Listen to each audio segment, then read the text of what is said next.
የአርቲስቶችና የቲክቶከሮች አስደንጋጭ እስር ሰራዊት ፍቅሬ፣ መንሱር ጀማልና ሌሎችም ሜክሲኮ በሚገኘው የምርመራ ቢሮ ምን ገጠማቸው እንነግራችኋለን። አብራችሁን ቆዩ። የፌንቴክ ኢንቨስትመንትን ማጭበርበር ሰለባዎች ጩኸትና ሰልፍ በመጨረሻም ፍሬ አፍርቶ ታዋቂ አርቲስቶችንና ቲክቶከሮችን ወደ እስር ቤት አውርዷል። ህግና መንግስት ባለበት ሀገር 950 ሺህ ብር ቅድመ ክፍያ ተቀብሎ የውሃ ሽታ የሆነውን ድርጅት አምባሳደሮች ጠይቁልን ያሉት ተጎጂዎቹ የአቃቢ ህግን ትኩረት በመሳብ ፖሊስ አስቸኳይ ትዕዛዝ ተቀብሏል። በዚህም መሰረት የፌዴራል ፖሊስ ሜክሲኮ አካባቢ ወደሚገኘው የምርመራ ቢሮ ባስተላለፈው ጥሪ መጀመሪያ አብርሃም ግዛውና መንሱር ጀማልን በመቀጠል ይገረም ደጀኔን፣ ወንድም ካሊድ፣ ዳንኤል ተገኝና አንጋፋው አርቲስት ሰራዊት ፍቅሬን በቢሮው ተገኝቷል። ፖሊስም መደበኛ የስራ ሰዓት ሲጠናቀቅ ምርመራውን መጀመሩንና ተጠርጣሪዎች እዚሁ ፖሊስ ጣቢያ እንደሚያድሩ አሳውቀዋል። የታሳሪዎቹ ጠበቃ ደንበኞቿን ለማነጋገር ብትመጣም ፖሊስ መግባት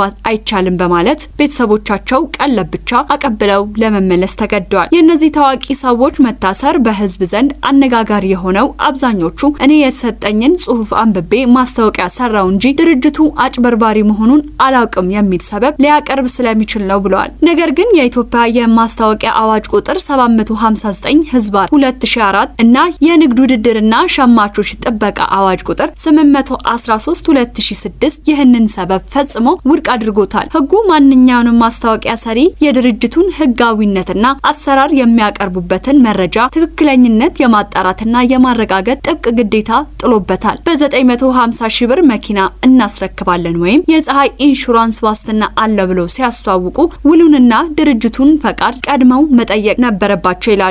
የእቃውን ትክክለኛ ዋጋ የደበቀ እንደ ታክሲና ኢንሹራንስ ያሉትንና አሳሽ መረጃዎች ያስተላለፉ ማስታወቂያዎች መስራት በህግ በጥብቅ የሚያስቀጣ ወንጀልም ነው ተብሏል። ከዚህም በባሰ መልኩ ለታሰሩ ታዋቂ ሰዎች ከባድ የህግ ወጥመድ የሆነው የማስታወቂያ አዋጅ አንቀጽ 30 ሲሆን ይህ ግልጽ የሆነ ድንጋጌ ህገወጥ ማስታወቂያ ሲያሰራጭ አሰሪ ኩባንያ ማስታወቂያውን የሰራው አርቲስትና ያስተላለፈው ሚዲያ በህግ ፊት የጋራ ተጠያቂነት እንዳለባቸው ያትታል። ይህ ማለት ማጭበርበሩ ሲከሰት አርቲስቶች በወንጀሉ በቀጥታ ተሳትፎ ባይኖራቸው እንኳን የህዝቡን አመኔታ ያለ አግባብ በመጠቀምና ኃላፊነታቸውን በቸልተኝነት ባለመወጣታቸው ምክንያት በፍትሐብሔር ህግ ተጠያቂ ይሆናሉ። ሸማቾች የህይወት ጥሪታቸውን ያፈሰሱበት የኩባንያው ህጋዊነት አረጋግጠው ሳይሆን የእነዚህን አርቲስቶች ዝና አምነው በመሆኑ ተጎጂዎች በደረሰባቸው የገንዘብ ኪሳራ ላይ ከአርቲስቶቹ ላይ የገንዘብ ካሳ የመጠየቅ ሙሉ ህጋዊ መብት እንዳላቸው የህግ ባለሙያዎች ያስረዳሉ።